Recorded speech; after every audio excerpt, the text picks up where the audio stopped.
Soffri di dolore al collo? Sappi che in medicina cinese esistono due cause, una interna e una esterna. Quella interna potrebbe essere un periodo molto pesante o una forte emozione e quella esterna da un colpo di vento o dall'umidità. Adesso ti spiego due punti che ti possono aiutare.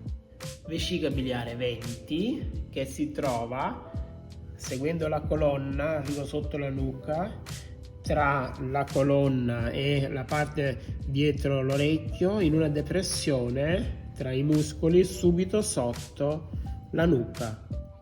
E intestino tenue 3 che si trova alla base della mano prima di arrivare all'articolazione del mignolo. Lo premi in questo modo. Ti appoggi e stai un minuto.